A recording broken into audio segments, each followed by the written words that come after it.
If you had told me 10 years ago that I'd meet my future wife in a grocery store aisle arguing over the last carton of oat milk, I probably would have laughed. But that's exactly how it happened. Emily and I reached for it at the same time. She gave me this playful look and said, "I'll flip you for it." I offered her the oat milk and asked if she'd let me buy her coffee instead. She said yes. That was the beginning. We had our first date that weekend at a quiet little cafe tucked into a side street neither of us had noticed before. It wasn't flashy, but it felt like ours immediately. The conversation just flowed, no awkward pauses, no small talk just for the sake of it. We talked about music, childhood memories, and oddly enough, the fact that we both hate olives. I walked away from that night feeling like I'd known her longer than a few hours. Emily worked as a school counselor, empathetic, composed, great with people. I was in operations for a mid-sized logistics firm. We had different rhythms to our days, but that seemed to work in our favor. She had a calming presence that helped balance me out, especially when my work got intense. I always admired how deeply she cared for the kids she worked with. She had a way of listening that made people open up, and I was no exception. We dated for 3 years before I proposed. Nothing extravagant, just the two of us, a weekend cabin, and the ring I'd been hiding in my coat pocket. Her yes was immediate and teary-eyed. The wedding came the following fall, small and intimate, just close friends and family. My brother Nate stood beside me as best man. He and I had always had a bit of a competitive streak growing up, but by then we'd mellowed. He and Emily got along well, which made things easier. Family was important to both of us. After the wedding, we settled into a comfortable rhythm. We bought a house in a quiet neighborhood just outside the city. Nothing huge, 3 bedrooms, a modest backyard, and a creaky porch swing that became my favorite spot in the evenings. Emily decorated with an eye for warmth and color, turning the space into something that felt like home almost overnight.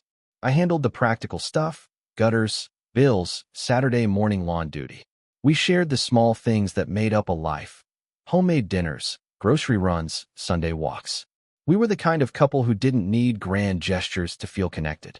A touch on the back as we passed in the hallway, a shared smile over morning coffee. It was in those details that our bond really lived. We had plans for the future. Travel, maybe a bigger place one day, kids when the time felt right. Back then, everything felt steady, and I genuinely believed it always would. Our first year in the house was one of those stretches of time that feels simple in retrospect, but looking back, it was quietly significant. There weren't any big, cinematic moments, no dramatic declarations or life-altering changes, but we were building something meaningful brick by brick. Our routines settled in like old friends. I'd make breakfast most mornings. Emily would pack her lunch and sip coffee slowly while reading emails on her phone. She never rushed through mornings, no matter how busy her day looked. I always admired that. Weekends became a mix of errands, chores, and small adventures. Sometimes it was hiking a nearby trail or checking out new food trucks downtown. Other times we just stayed in, binging a series we both got too emotionally invested in, or reading side by side on the couch, her legs draped over mine. I liked the quiet intimacy of those days. I liked the sense that we didn't need to be doing anything spectacular to feel like we were living well. Emily's job could be emotionally heavy. As a counselor, she carried a lot on her shoulders, and sometimes she came home with red eyes or silence that stretched longer than usual. She wasn't the type to vent everything at once, but I learned to give her space first, then ask the right questions later. I tried to be the place she could land after a hard day, and most of the time, I think I was. At work, things were stable. I'd started managing a small team, which added stress but also made the days feel purposeful. It helped that I liked the people I worked with, and it helped even more that I had Emily to come home to. We'd talk about our days over dinner, vent, laugh, share the little stories that don't seem worth telling anyone else but somehow matter. We hosted game nights once in a while. Our friend group was a mix of former coworkers, college friends, and a couple of neighbors who'd become regulars. Emily was the social glue. She always made sure everyone felt welcome, even the new faces. People liked being around her. She had that rare balance of being approachable and effortlessly interesting. Holidays were split between her family and mine. It was never a source of tension. If anything, it was something we both looked forward to. Her mom made an incredible sweet potato casserole, and my dad always insisted on grilling something, even when the weather made it questionable. My brother Nate joined most of those gatherings. He was a bit more laid back than me, a little less grounded, but he was family. Emily always treated him kindly. She treated everyone that way. By the time our second anniversary came around, we both felt like we were exactly where we were supposed to be. We weren't chasing some big dream, we were living it, even if we didn't always realize it in the moment. It was the kind of happiness you don't question because it feels so normal, so embedded in your daily life. And I remember thinking, during one of those quiet evenings, how lucky I was to have her, and how ready I felt to take the next step in our life together. By the third year of our marriage, it felt like we had really hit our stride. Our lives had a rhythm to them, steady, familiar, comforting in a way that I think most people crave even if they don't always say it out loud. We weren't flashy. We weren't the couple constantly posting about each other on social media or planning extravagant getaways. We were just solid. And I took a lot of pride in that. Emily had this way of making our home feel like a retreat from the rest of the world.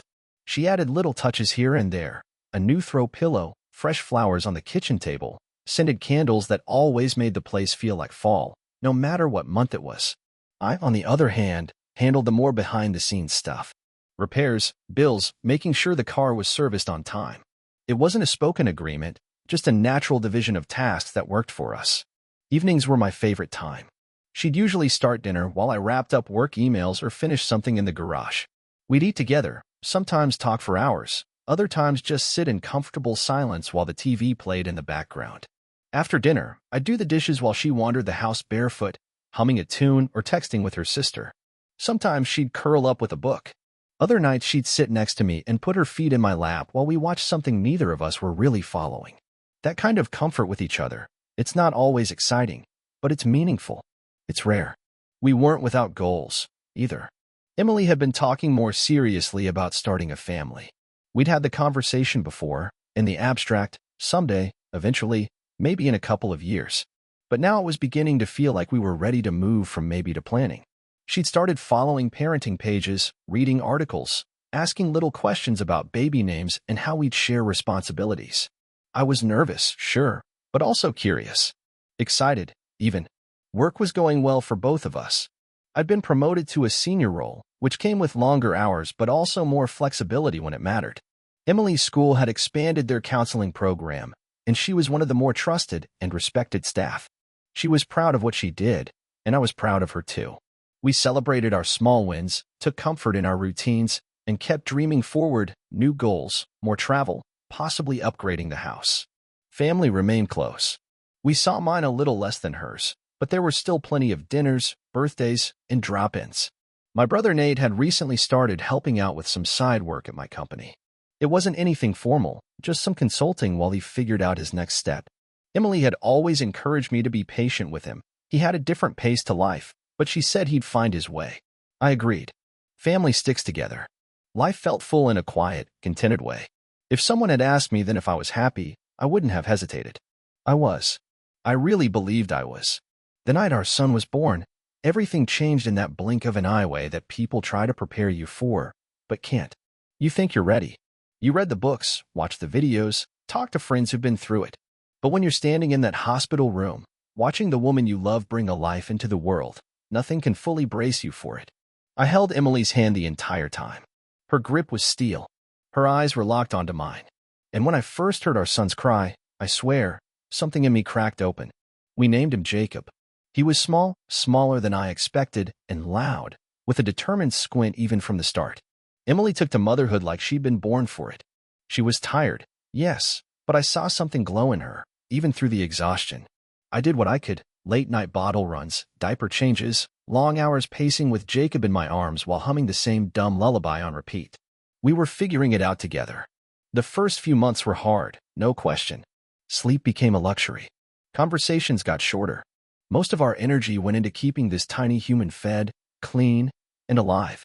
It was beautiful in that way only new parenthood can be, but it also tested us. I think all couples feel that strain, the way priorities shift, the way your time together becomes less about each other and more about logistics.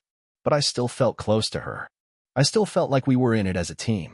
Emily was fiercely protective, always attentive. She kept track of doctor appointments, sleep schedules, feeding times. She made little milestones feel like celebrations: first smile, first laugh, first rollover. And she kept us connected to the outside world, too. She was good at that. Hosting the occasional brunch, organizing playdates with the other new moms in our neighborhood, staying active and engaged even when I felt like hibernating. Work started to feel more like a break than a burden. I threw myself into it harder than before, partly because we needed the stability, and partly because I wanted to be sure Emily and Jacob would never have to want for anything. I wasn't just working for me anymore, I was working for my family. For this life we had built. I thought about the future constantly. Schools, savings, vacations, college funds. All the things you imagine for your kid when you finally see him blink up at you from a crib in the middle of the night. Nate, my brother, started showing up more around that time. At first, it felt like support. He offered to help out, brought groceries by, even fixed a leaky pipe when I was slammed with work. Jacob loved him. Emily appreciated the extra hands. It all felt normal, helpful, even. I never thought twice about it. Looking back, it's hard to pinpoint when things started to feel off. But in that moment, nothing felt broken. Nothing even felt cracked. We had a son. We had a home. We had each other. Or so I thought. Life after Jacob settled into something that looked, on the surface, like routine. Diapers, daycare schedules, midnight wake-ups that turned into 3 a.m. feedings, laundry baskets that never emptied, and sleep-deprived glances over cold cups of coffee. It was chaotic but normal, or so I kept telling myself. Somewhere in that blur, though, something between Emily and me started to shift. I wish I could say exactly when, but the thing about slow changes is that they're hard to notice until you look back and realize how far things have drifted. It started with the little things. She stopped texting me during the day. Before, we'd exchange short messages, funny memes, quick updates, reminders to grab milk. Nothing huge. But gradually, her replies became one-word answers. Then they stopped coming altogether. I told myself she was just overwhelmed. Raising a baby was exhausting. Maybe she just needed space. Her phone habits changed, too. I don't consider myself a jealous person, never have been. But it was hard not to notice how she started carrying her phone everywhere. Into the bathroom. Into Jacob's room during nighttime feedings. Even when we sat down to watch TV, she'd angle the screen away from me, typing quickly, smiling at whatever was on it, then tucking it under a blanket like it wasn't a big deal. I mentioned it once, half-jokingly, and she laughed it off, saying I was being weird. "It's just my sister," she said. "We're venting about mom stuff." Maybe she was right. Maybe I was being weird. But I couldn't shake that tight feeling in my chest when I watched her face light up over a text and then dim when she looked over at me. Nate was still around. A lot, actually. He'd stop by unannounced to drop something off, stay for dinner, offer to watch Jacob while we got some rest. I appreciated the help. I really did. But there were moments when I'd catch them in conversation, quiet ones that stopped as soon as I entered the room. They said it was about Jacob, that they didn't want to wake me, that it wasn't important. I told myself I was tired, that I was just stretched too thin and seeing things that weren't there. Emily had always been my person. The idea of her doing anything to hurt me just didn't register as possible. Still, the distance between us kept growing. Nights that used to be spent side by side became separate routines. She'd stay up late reading or on her phone while I went to bed early. When we did talk, it was surface-level stuff. Groceries, chores, schedules. We hadn't really talked in weeks. I wanted to believe this was a phase. That we were just adapting to parenthood. That things would swing back to center like they always had. But in quiet moments, when I looked at her across the dinner table, distracted and smiling at something I wasn't part of, I felt it in my gut. Something was different. By spring, I was starting to feel like a guest in my own life. Our home was the same walls, same photos on the fridge, same baby toys scattered across the floor, but something about it felt unfamiliar. Like the warmth had drained from the walls when I wasn't looking. Emily and I functioned like co-parents, not partners. The affection, the casual touches, the inside jokes, all of it had slowly eroded into polite coordination. We split tasks, rotated feedings, and showed up when Jacob needed us. But the space between us was palpable. I'd lie in bed next to her and feel 1,000 miles away.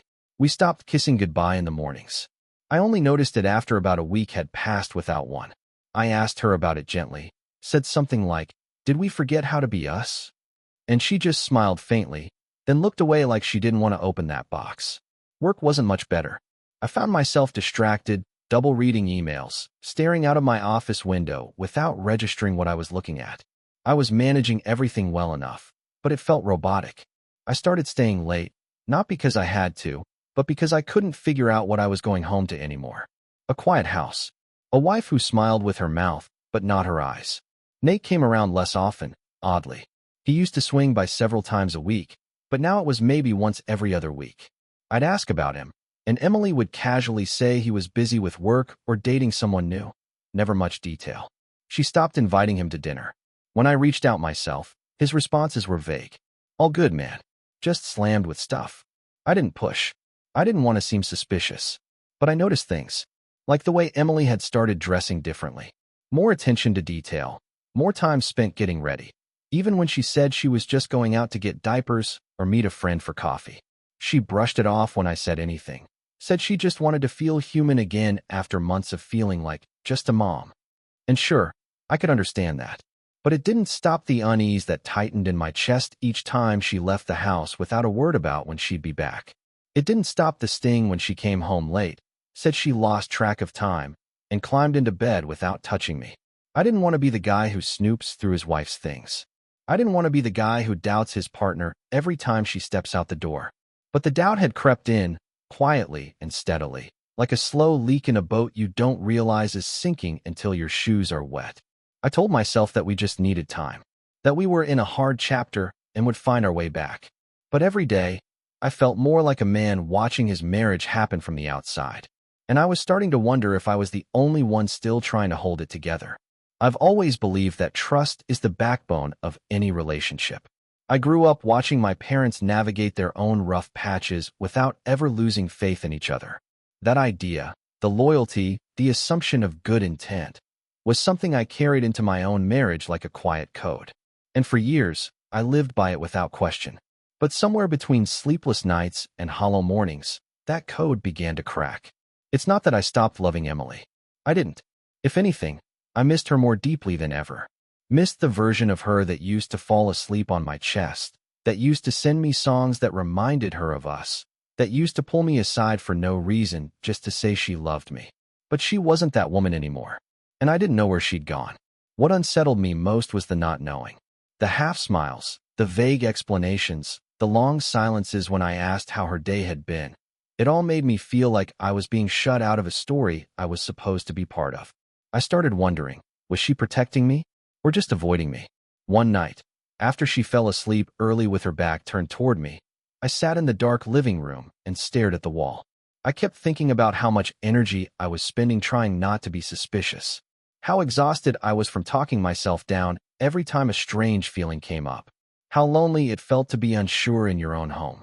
That's when the idea came to me. An idea I hated the moment it formed. But I didn't shove it away like I used to. I sat with it. I let it grow. And 2 days later, when Emily left for a girls' brunch she didn't offer much detail about, I did something I'd never thought I'd do. I installed a hidden camera. It was cheap, discreet, something I'd ordered online under the pretense of baby monitoring. I told myself I wasn't spying on her. I told myself it was just to ease my mind. But the truth was, I needed answers. Not guesses. Not instincts. Real, undeniable truth. I placed it in the bedroom. It was the only room in the house where I felt the weight of absence the most. The space where our intimacy had once lived now felt like a shell. Cold. And used. It had been months since she touched me with any real warmth. Months since she initiated a kiss, or even a conversation that wasn't about logistics or Jacob. As I left for work that Monday, I felt physically sick. My palms were sweating. My chest was tight. I hated what I was doing. I hated that I had come to this point. But I hated even more the feeling of being lost in my own life. I wasn't hoping to catch her. That's the part people don't understand. I was hoping, praying, that there would be nothing. That I'd come home, check the footage, and feel like an idiot. That I'd apologize to the air, hug my wife tight, and work harder at being present. But even then, in the pit of my stomach, I already knew. Something wasn't right. And soon, I'd have to face what I'd spent months trying not to see. I didn't check the footage right away. I told myself I was too tired. That the baby needed feeding. That there were dishes in the sink. Anything to put it off. But really, I knew that once I watched it, something inside me would break, and there wouldn't be a way to unbreak it. It was Thursday night when I finally sat down with my laptop. The house was quiet, save for the soft hum of the baby monitor and the ticking of the kitchen clock. I pulled the file from the hidden camera, heart racing, my fingers cold even in the warmth of the living room. I queued it up, fast-forwarding through hours of nothing. Just our bedroom. Still. Empty. Until it wasn't. At around 3:12 p.m., Emily came home. But she wasn't alone.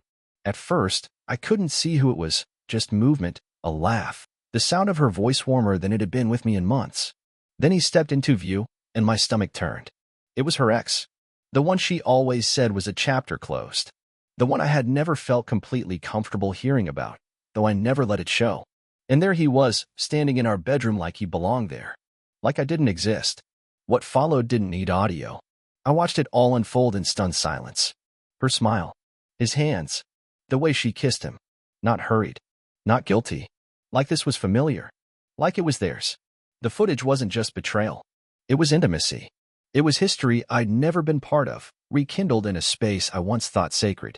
I sat there frozen, my heart pounding in my ears, my mouth dry.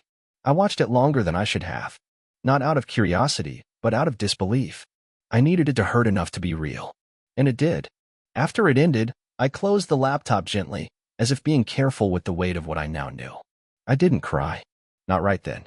I just stared at the wall, the silence around me heavy like a storm waiting to crack. My throat ached from holding back whatever was clawing its way up inside me. I felt like I was in two places at once, sitting on my couch in the present and watching my marriage unravel in reverse. Every moment of the past year suddenly lit up with meaning I hadn't seen before. The changed habits. The distance. The missing pieces. She had made me feel crazy for doubting. And now, I wished I had trusted my gut earlier. The betrayal wasn't just the act. It was the lie I'd been living beside. The life I had built with someone who had slowly turned their back on me without saying a word. The next few hours were a blur. I couldn't sleep. I couldn't eat. I just sat with it. Quiet.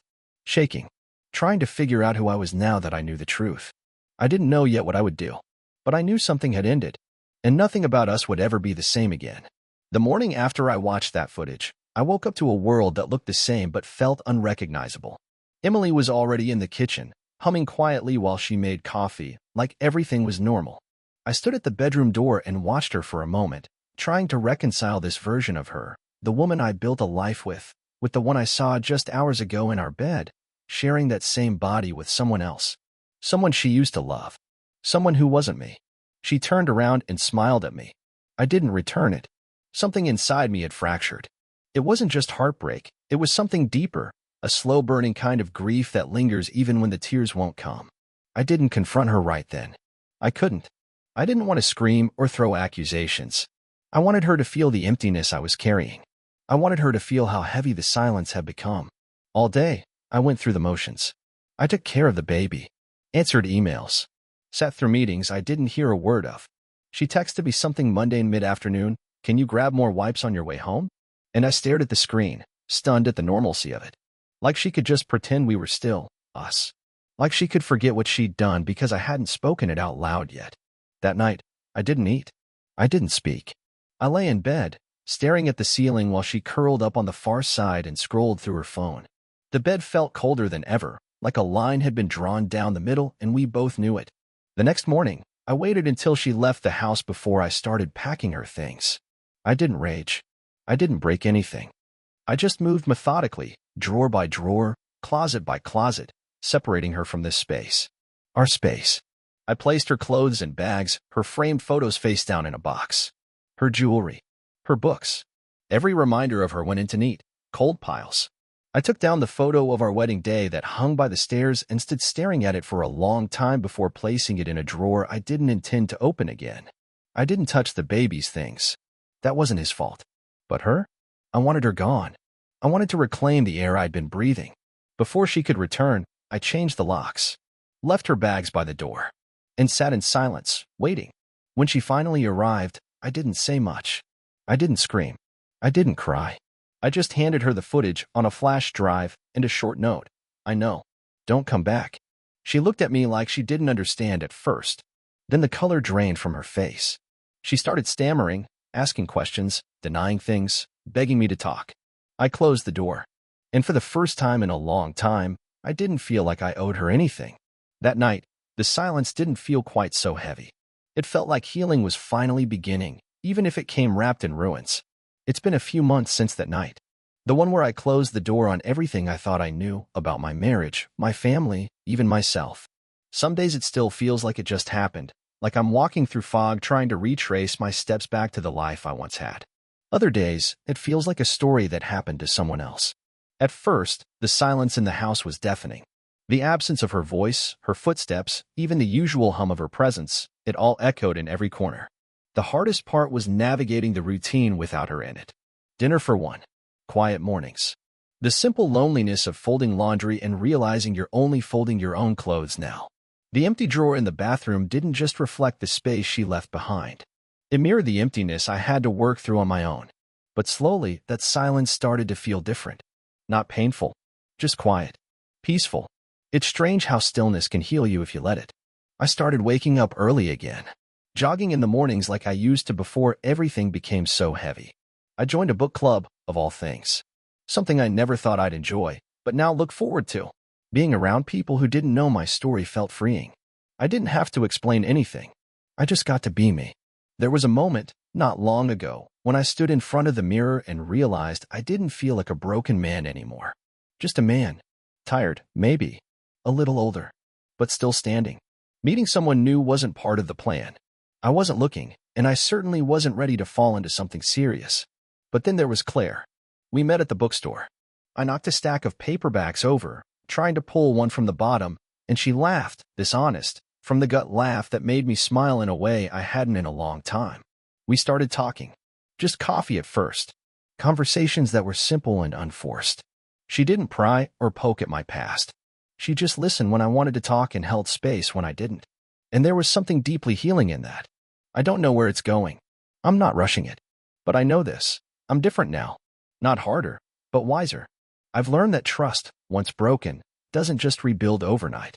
It takes time and patience and someone who sees your scars without flinching. Claire isn't my second chance at happiness. She's proof that happiness doesn't need to be chased. It finds you when you're finally ready to welcome it. I don't think I'll ever forget what happened. I don't need to. It's part of my story now. But it's not the whole story. Not anymore. Looking back now, I see the signs. I see the slow unraveling, the casual dismissals, the distracted glances, the small lies that once felt harmless but were really the start of something much bigger. But hindsight always gives clarity we don't have when we're in the thick of it. At the time, I just wanted to believe in us. In her. In what we had built. The betrayal still stings sometimes. Not every day, but it catches me when I least expect it. Like when I hear a song we used to dance to in the kitchen. Or when I walk past a park where we once took our son on lazy Sunday afternoons. It's not the betrayal itself that hurts the most. It's the realization that I loved someone who didn't respect what we had. That I stayed loyal in a space that had already been abandoned. And yet, I'm not bitter. I'm not even angry anymore. There was a time when I thought I needed closure from her. That maybe if she apologized, if she gave me a reason, any reason, it would help me understand. But I never got that. And I've come to learn that real closure doesn't come from the person who hurt you. It comes from finally choosing yourself after all the ways you didn't. I've built something new. It's not flashy or perfect or Instagram-worthy, but it's mine, and it's real. I still keep the DNA results in a drawer, not out of spite, but as a reminder of what I overcame, what I walked away from, and what I refused to let define me. My brother? He's no longer part of my life. My family knows the truth, and while that fracture remains, I've stopped trying to hold broken pieces together just to maintain the illusion of closeness. Claire has become more than just a chapter in the next part of my life. She's a steady presence, someone who values honesty, who listens without judgment, who looks me in the eyes and sees the man I've fought to become, not the one I used to be. And most importantly, she came into my life when I'd already learned how to be whole on my own. To anyone reading this who's been through something similar, who's felt blindsided, discarded, or betrayed, I want you to know, healing isn't fast. It isn't easy, but it is possible. One quiet day at a time. You don't have to burn bridges or seek revenge to find peace. Sometimes walking away with your dignity intact is the most powerful thing you can do. I walked away, and for the first time in years, I feel free.